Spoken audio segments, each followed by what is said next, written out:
중국 악기 고금을 왜 우리 악기 검은고로 번역할까요?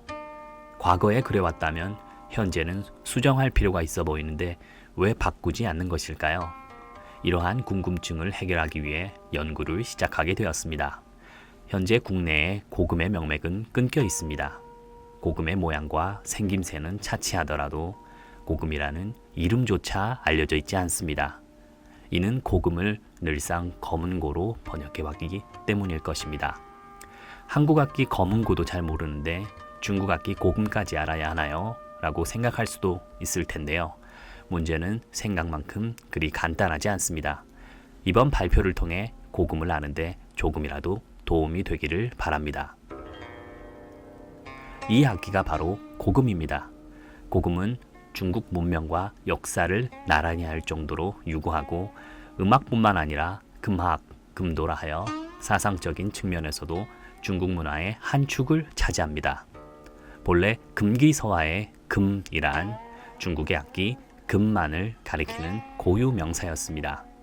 금은 상형자로 금의 윗부분은 현 혹은 현을 매는 실을 걸치는 약 2-3cm 높이의 악산을 뜻하고 아랫부분은 금의 몸체를 뜻합니다.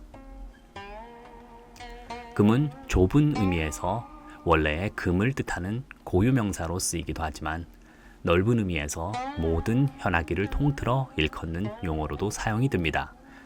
피아노는 중국어로 강금이라 하는데 이는 강철로 된 현악기라는 뜻으로 풀이할 수 있습니다. 기타를 치다는 단지타라 하여 기타를 치다라고도 하지만 단치인 금을 치다라고도 합니다. 중국에서는 현재 다른 현악기와의 용어 사용의 구분을 위해 금이라는 악기를 가리킬 때는 주로 옛 고자를 덧대어 고금이라고 부릅니다. 2000년대 들어 국내에서도 고금 관련 연구가 활발해지고 있습니다. 2008년 북경올림픽에 고금이 소개된 이후 고금 음악이 중국 내에서 인지도가 올라간 이유가 큽니다. 사실 먼 옛날 금은 전문 악사를 제외하고는 왕 혹은 최고 4대부 계층에서나 접할 수 있었던 악기라 줄곧 대중적이지는 않았습니다. 오히려 지금이 중국 내에서도 고금의 인지도는 가장 높은 시점이지 않을까 생각합니다. 금은 복희씨가 창제했다고 전해지며 역사적으로 1현, 3현, 5현, 7현, 9현 등이 있었고 검은고와 달리 괴가 없는 것이 특징입니다.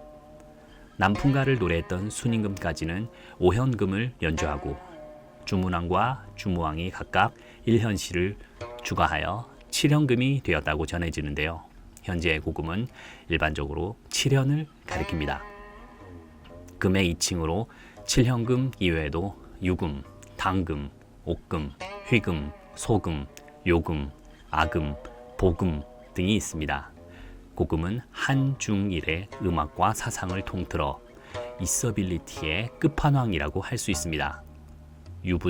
유불선을 초월하여 상류 선빈층에서 심신을 수양하던 도구였습니다. 과거에는 정말 있어 보이라고 집안 한켠에 걸어둘 정도로 상징성을 지닌 악기입니다. 고금을 알면 알수록 이런 세상이 있었다니 하고 감탄을 하게 될 것입니다. 다만 국내의 고금은 검은고라고 번역되어 이름조차 들어보기 어려우니 궁금해할 이유조차 생기지 않는 것이 안타까울 따름입니다. 고금은 먼 옛날 백아절연 고사 속에 등장하는 그 악기를 직접적으로 가리키는 것이라 생각하면 쉽게 와닿을 것입니다. 고금 한번 직접 들어보실까요? 영화 영웅에 나오는 중주정복시대의 고금의 모습입니다. 고금은 공자가 직접 연주하며 사랑한 악기로 유명합니다.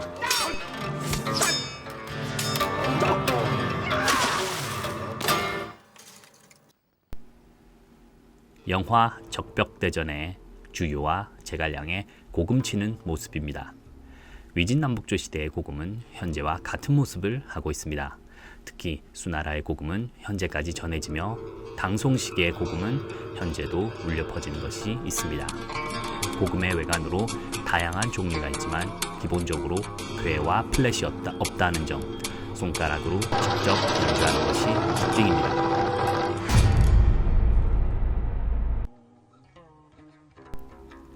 검은고는 우리나라의 현악기입니다.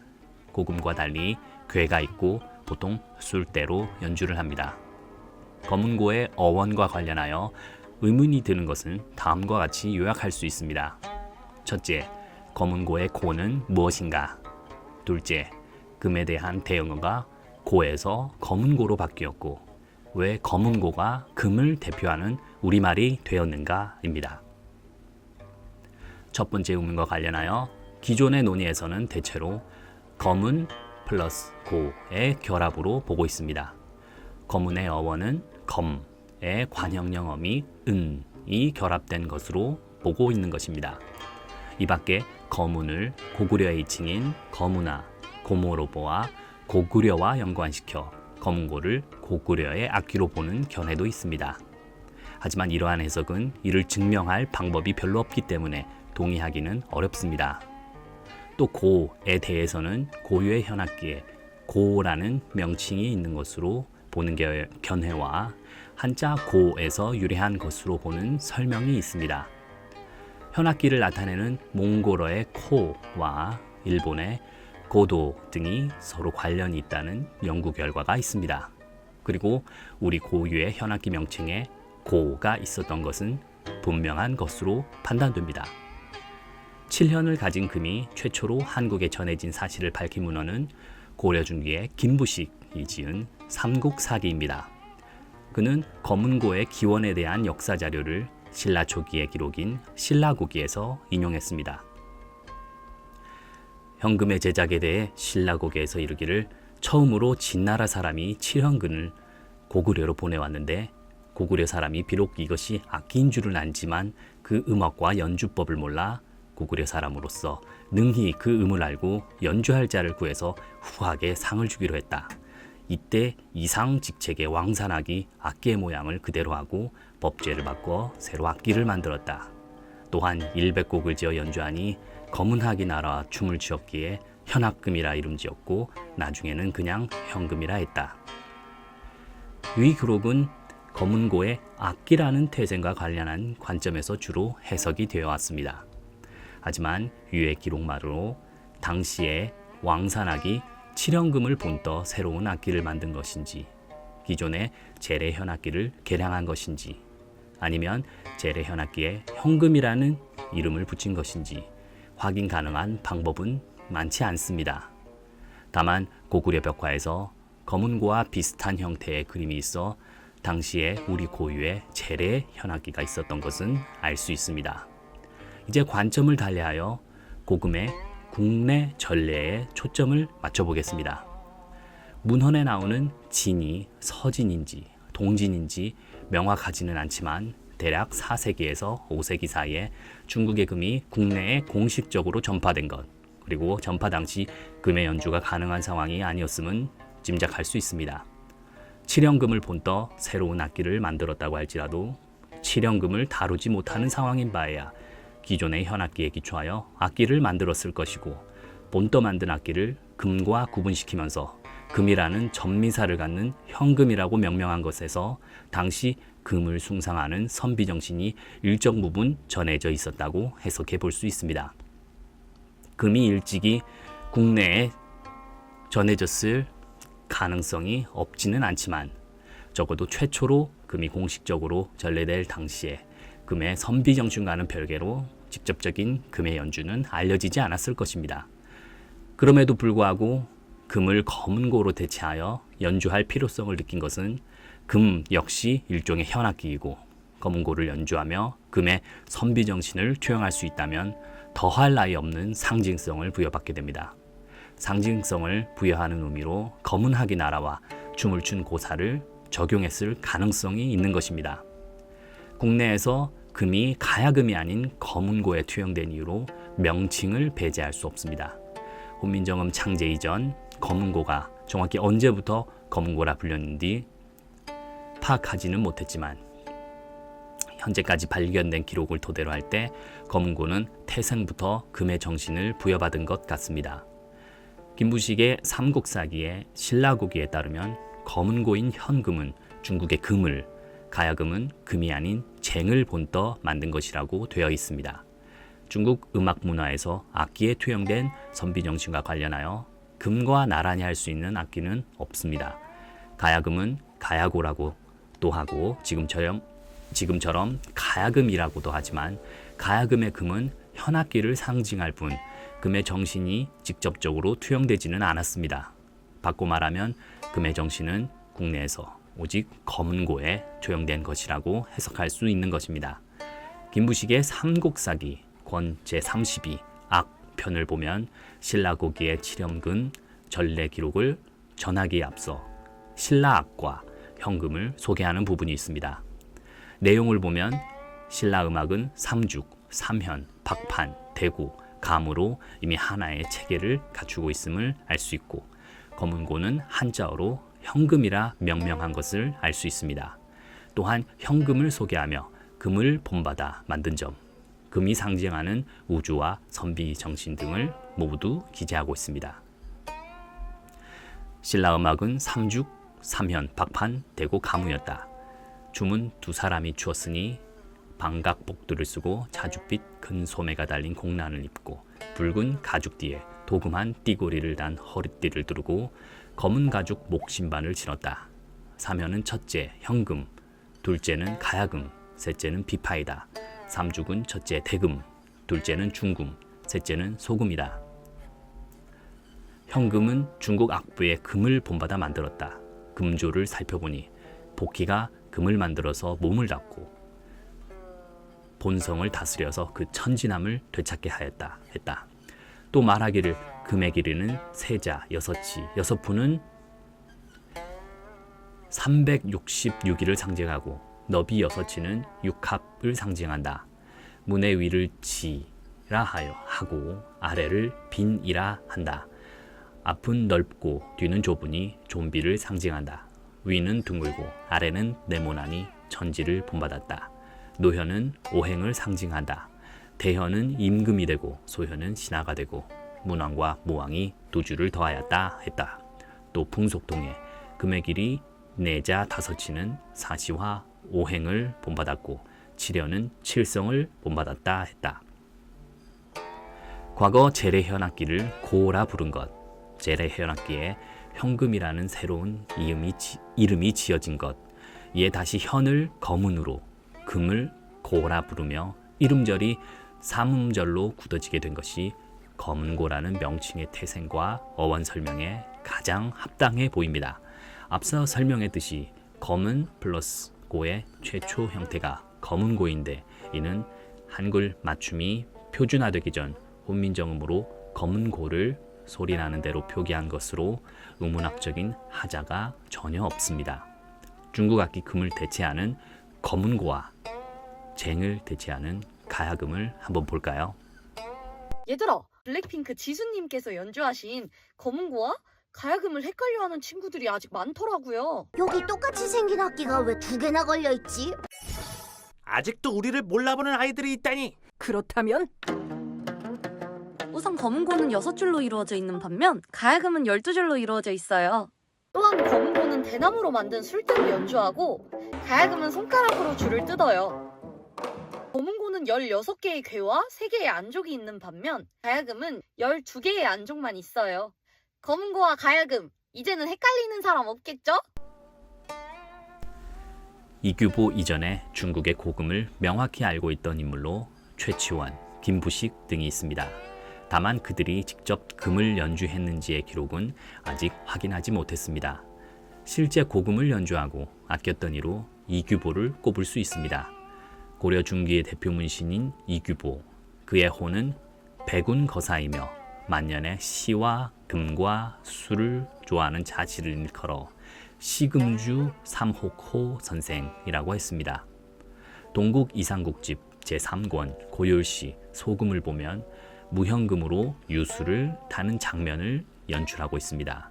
한자음은 중고 한어와 가장 흡사하고 세종이 중시했던 타금이 양조로 드러나며 한국 한자음과도 흡사한 광동어로 읽겠습니다. 틴라이 초머생 철뇌는 처음부터 소리 없는데 산족 만휴맹 흩어져 만규의 소리를 낸다. 꾸통 본지쟁 오동은 본래 고요한 것이나 까맛 생청장 다른 힘을 빌어서 소리가 난다. ngồi sâu 감성 내가 줄없는 검은고로 얏콕 라오서이 칭 유수곧 항곡을 탄다. 빠이우 지얌만 지음이 듣기를 원하지도 않고 빠게이 적이탱 소금물이 듣는 것도 꺼리지 않는다. 지와이 생어챙 다만 내 정응을 쏟기 위하여 리올롱 얏조이항 에오라지 한두 줄을 희롱한다. 곡종 야오쟁막 곡조가 끝나면 또 고요하게 침묵하니 행유 고이맹 멀리 옛뜻과 합한다. 철뇌는 장자 제물론에 나오는 표현이고 오동은 고금의 주재료입니다. 줄없는 검은고는 진서, 도잠전의 무현금을, 유수와 지음은 백아절연의 고사를 일컫습니다. 곡조가 끝나면 멀리 옛뜻과 합하는 것은 옛사람은 곁에 없지만 같은 악기로 같은 곡을 연주하며 선인이 느꼈던 예술적 경지를 공유한다는 구양수의 말과 일맥상통합니다. 양성운인 경섭으로 아분하며 리듬을 살리고 노장사상 및 고금의 선비정신을 노래하고 있습니다. 구양수는 자신의 사문 6일거사전에서 자신이 서, 금석문, 금, 기, 주 이 5가지 물건에 둘러싸여 지내기를 원해 스스로를 6일거사라고 했고 삼금기에서 백아의 유수를 특히 좋아한다고 밝혔습니다. 이규보가 스스로 고금 연주를 한 것은 그가 남긴 산문 소금 뒤에 새긴 뜻에서 확인할 수 있습니다. 금의 뒷면에 백운거사금이라고 새기니 이것을 보는 뒷사람으로 하여금 누구의 손에서 나온 경로를 알게 하려 한다. 이를 통해 이규보는 줄이 없는 무현금을 마음으로만 상상한 것이 아닌 실제 오현금을 연주했음을 알 수 있습니다. 또한 금의 뒷면에 백운거사금이라 새겨 넣었는데 금의 뒷면에 자신의 호를 새겨 넣어 고금의 주인 및 유래를 알 수 있게 하는 것은 현재까지도 고금 연주자 사이에서 전해지는 전통입니다. 수나라 때 제작된 만학송풍, 당나라 때 제작된 구소환패, 남송 때 제작된 용금호소 등은 현존하며 고금의 뒷면에 고금의 이름이 새겨져 있습니다. 한국 고전종합 데이터베이스에서는 소금을 줄 없는 검은고라고 번역했는데 이규보가 쓴 시라 할지라도 소금을 검은고라 번역하면 고금에 반영된 선비정신이 제대로 드러나지 않습니다. 따라서 소금을 줄 없는 검은고가 아닌 줄 없는 고금으로 번역해야 시의 뜻이 온전히 드러난다고 할 수 있습니다. 이뿐만 아니라 한국 고전종합 DB의 각주에서 유수곡을 설명하며 백야 절연의 금조차 검은고로 번역하고 있어 금을 검은고로 번역하는 것이 관습처럼 굳어져 있음을 알 수 있습니다. 조선 후기의 대표 문신 이재현의 초상화 속 인물이 앉아있는 오른쪽 뒤에 탁자가 있고 탁자 위로 고금이 놓여 있는 것을 확인할 수 있습니다. 그는 연경의 만권당에 6년간 머무르며 당시에 저명한 화가이자 서예가로 유명한 조맹부와 교우하게 되는데 그는 대표 금인이기도 합니다. 조맹부는 금에 심취한 인물로 이재현은 조맹부에게서 금에 대해 교류했을 가능성이 크다고 할 수 있습니다. 조선시대 금의 수입과 관련하여 태종 6년에 내사 박린과 김희 등이 명에서 아악기를 가지고 돌아왔는데 금이 4개나 있었음을 알 수 있습니다. 고려시대에 전래된 구양수의 시문집은 조선시대에도 여전히 문인 사이에서 읽혔고 세종이 왕자 시설 구소수관을 탐독한 것은 널리 알려진 일입니다. 고금 악보인 감자보의 국내 전래는 남송의 진원정이 편찬한 백과사전인 사림광기 속에 무금 요략이란 이름으로 실려 전해집니다. 명대는 고금의 전성시대로 불리는 만큼 금보의 편찬이 더욱 활발했는데 영락 11년 간행된 명태조의 제16왕자 주권이 편찬한 태음대전집은 탄금법뿐만 아니라 수세도, 금론, 제작법 등 고금과 관련한 전반적 내용을 담고 있습니다. 도일은 세조실록 1권의 기사를 바탕으로 세종이 탄 것은 금, 즉 고금이고 안평과 이명대군이 탄 것은 향금이라 일컫던 검은고임이 명백하며 세조가 세종이 금 타는 것을 보고 금을 배우기 시작했다는 기록을 보아 당시 조선왕실에서 금을 교양으로 배우고 있었을 것이라고 해석했습니다. 세조는 바야흐로 국마의 뜻을 두고 날로 무인의 무리와 더불어 힘을 겨루니 능히 따를 만한 자가 없으므로 문종이 그의 영건됨을 칭찬하였다. 세종이 검은고를 탄다는 말을 듣고 크게 기뻐하며 곧 배우기 시작하였다. 어느 날 안평대군 이용, 이명대군 이구와 더불어 향금을 타라고 명하였는데 세조는 배우지 않았으나 안평대군 용이 능히 따라가지 못하니 세종과 문종이 크게 웃었다. 또 세조가 일찍이 가야금을 타니 세종이 감탄하여 이르기를 진평대군의 기상으로 무슨 일인들 이루지 못하겠는가라 했다. 위는 해당 내용의 국사편찬위원회의 조선왕조실록 홈페이지의 원문 해석을 인용한 것입니다. 세종이 검은고를 탄다의 원문은 세종 탄 금으로 금이 검은고를 뜻하는 향금 그리고 가야금과 구분되어 사용되고 있으므로 이 문장은 세종이 금 혹은 고금을 탄다로 번역해야 적절합니다.